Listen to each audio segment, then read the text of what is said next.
बाहर से देखने पर आज भारत का मिडिल क्लास सब कुछ खरीद सकता है। घर, गाड़ी, बच्चों की पढ़ाई, विदेशी यात्राएं, लेटेस्ट फोन, संक्षेप में कहें तो अच्छे दिन आ गए हैं। सच तो ये है कि भारत का मिडिल क्लास अब एक EMI क्लास बन चुका है। एक ऐसी दुनिया जहां हर खुशी 12 आसान किस्तों में मिलती है। ये EMI हमारे सपने तो पूरी करती है, लेकिन अक्सर हमारी नींद और सुकून छीन लेती है। एक के बाद एक भारत का मिडिल क्लास एक ऐसे कर्ज के जाल में फंसता जा रहा है जिससे निकलना लगभग नामुमकिन होता जा रहा है।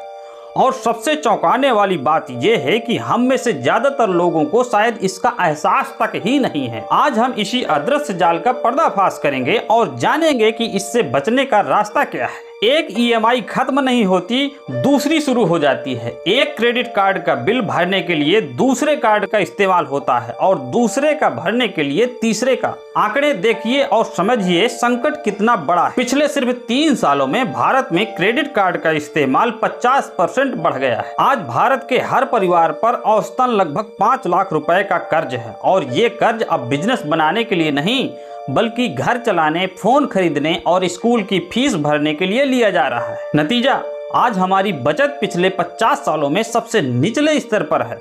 हम एक ऐसे चक्रव्यूह में फंसे हैं जहां हम कमा तो रहे हैं पर बचा नहीं पा रहे हैं। और ये कहानी सिर्फ घरों तक सीमित नहीं है। आज भारत में घर, दुकान, फैक्ट्री और यहाँ तक कि सरकारें भी कर्ज पर चल रही हैं। हमारे राज्यों पर कर्ज का बोझ लगातार बढ़ रहा है और चिंता की बात यह है कि राज्य ये भारी कर्ज निवेश करने के लिए नहीं, बल्कि रोजमर्रा के खर्च चलाने और लोकप्रिय योजनाओं को फंड करने के लिए ले रहे हैं। यही हाल देश के कुल कर्ज का भी है, जो 2014 से अब तक 3 गुना हो चुका है। और अगर हम पूरी दुनिया को देखें तो तस्वीर और भी डरावनी है। आज पूरी दुनिया पर $251 ट्रिलियन का कर्ज है, जबकि पूरी दुनिया की कुल GDP सिर्फ $107 ट्रिलियन है।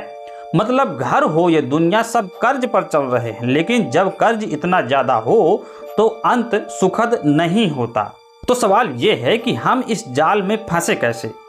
पिछले 10 सालों में हमारी सैलरी उतनी नहीं बढ़ी जितनी महंगाई बढ़ी है। 2015 की इनकम से 2025 में घर चलाना लगभग नामुमकिन हो गया है। ऊपर से कोविड ने लाखों लोगों की नौकरियां छीन ली हैं। इसी दौरान इंस्टेंट लोन ऐप्स और आसान क्रेडिट कार्ड की बाढ़ आ गई है। नतीजा, लोगों ने रोजमर्रा की जरूरतें पूरी करने के लिए भी कर्ज का सहारा लेना शुरू कर दिया। और सबसे खतरनाक बात, अब कर्ज जरूरत के लिए नहीं बल्कि लाइफ स्टाइल और दिखावे के लिए लिया जा रहा है। आज लगभग 70% से ज्यादा आईफोन EMI पर खरीदे जा रहे हैं। 80% गाड़ियां लोन पर हैं और तो और 27% लोग छुट्टियां मनाने के लिए भी लोन ले रहे हैं। घर या गाड़ी के लिए लोन लेना समझ आता है, लेकिन दिखावे के लिए लिया गया कर्ज बर्बादी का सीधा फार्मूला है। तो अगर आप इस जाल में फंस चुके हैं या फंसने की कगार पर हैं, तो रास्ता क्या है? सबसे पहले दिखावे के लिए कर्ज लेना बंद करें। अपनी क्रेडिट कार्ड की लिमिट को अपनी औकात समझकर खर्च ना करें।